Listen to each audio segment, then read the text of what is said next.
Ah ouais. Ouais, faut tirer la culasse de manière un peu violente si tu veux bien extraire le...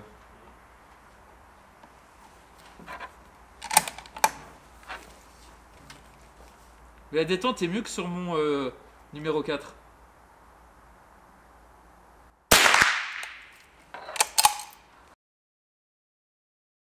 Bonjour, on se retrouve aujourd'hui pour parler de nouveau d'un Lee Enfield, mais celui-là n'est pas en 303, mais il a été converti en 22.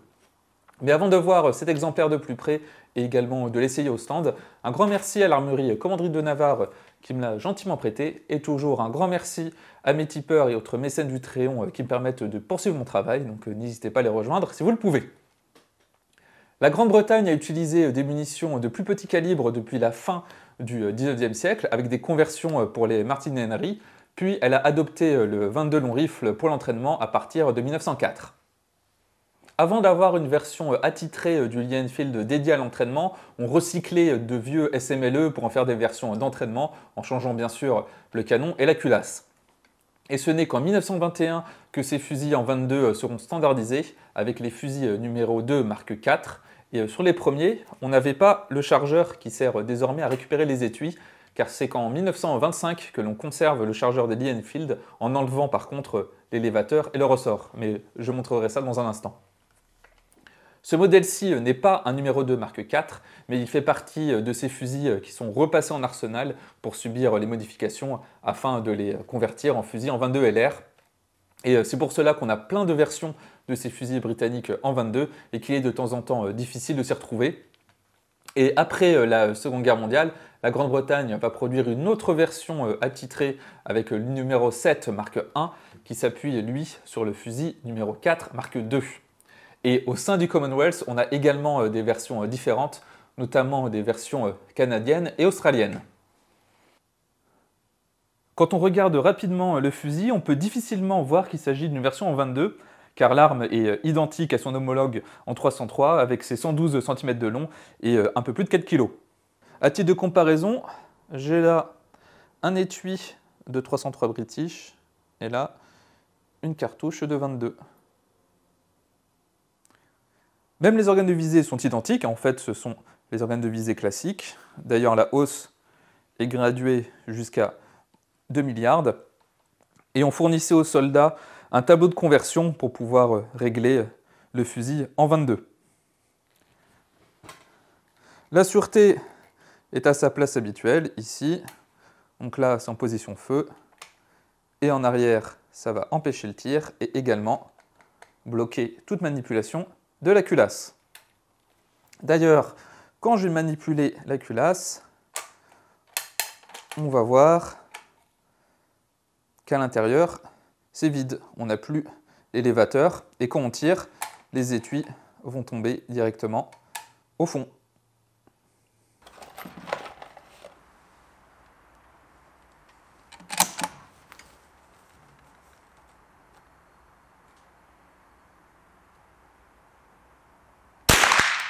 Nerine, t'es un magicien? Elle passe où les douilles? C'est à te dire? Exactement.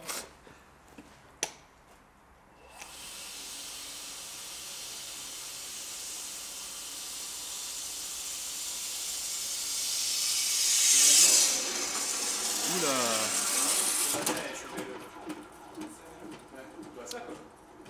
Ah, celui-là? Ok, donc il tire pas du tout au milieu.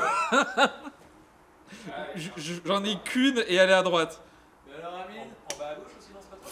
Non, en bas à gauche, j'avais mis un post-it, c'est pas moi. Parce que moi, là, moi je voulais qu'on fasse les gongs, mais là, les gongs, Bah, tu vis celle de gauche, t'as celle de droite. c'est un peu ça, ouais. Après, il y a les gongs à 25.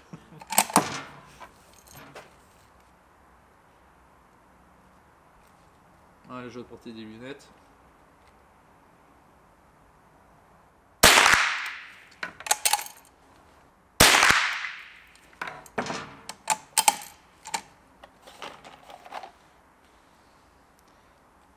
Alors le jeu, ça va être acheter une boîte de 500 et tirer jusqu'à ce que le chargeur soit plein. C'est le seul chargeur où plus tu tires, plus il se remplit. Le chargeur du pauvre.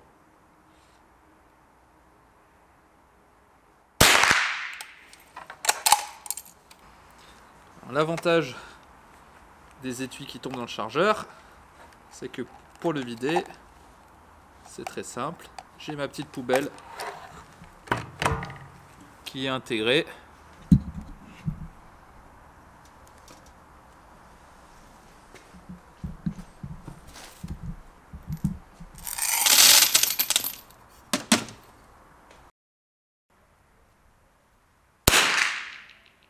Alors là, t'es nickel sur l'axe d'abscisse, t'es pile poil sur la bonne élévation, mais par contre, t'es un peu trop à gauche. T'es dans le 8. Ok. Genre, Ouais, en fait, il faut viser légèrement à gauche. Là, peut-être que j'ai un peu abusé.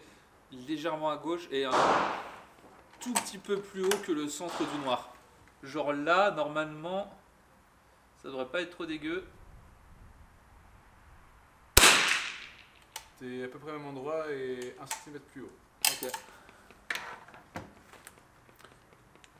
Ouais, je pense que je vais essayer sur les rameneurs après pour voir ça plus en détail, mais ouais, il faut Bah, quand tu même. peux regarder là, vas-y. Hein. Il faut contre-viser. Attends, j'en mets une dernière Vas-y. et je regarde.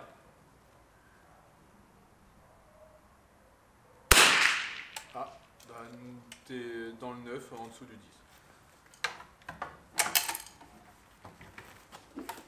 Tu vas voir, les deux qui sont dans le 8 à gauche, Ouais. c'est celle juste précédemment. Ok. Ouais.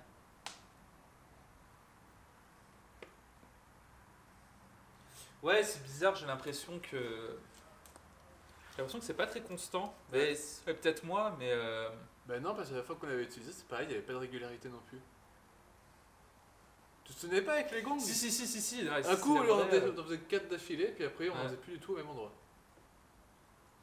Ouais.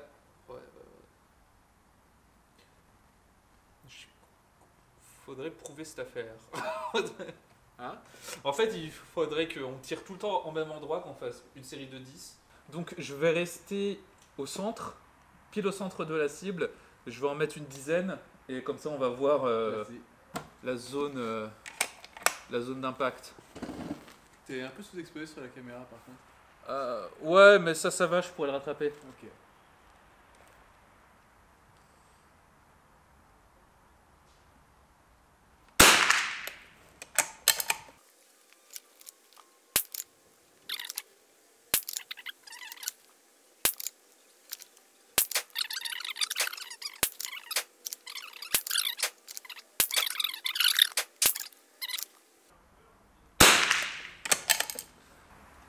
Tirer légèrement à droite, donc ça veut dire que la situation s'est améliorée par rapport à la dernière fois. Oui.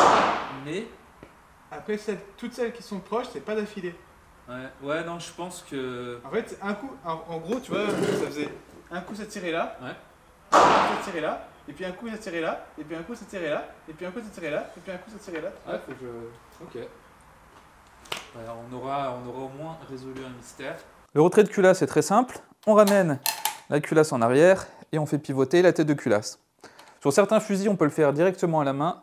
Sur celui-là, c'est un peu plus serré. Donc, je vais juste me servir d'un stylo pour soulever le tout, comme ceci. On la met droite et je peux la retirer.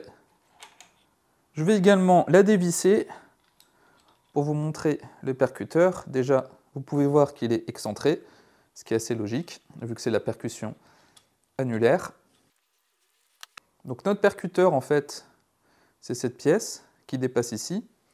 Et l'ancien percuteur de la version en 303, il a été sectionné et on a une partie plate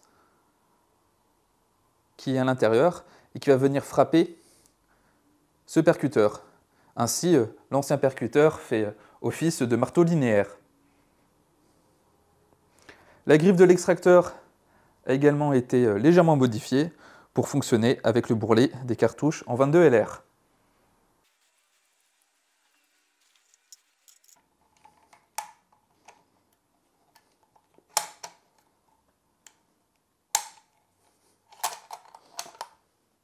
Ce SMLE était vraiment agréable à utiliser, même si j'étais un peu frustré par la précision qui m'a un peu déçu et qui m'a fait rater pas mal de gongs à 50 mètres.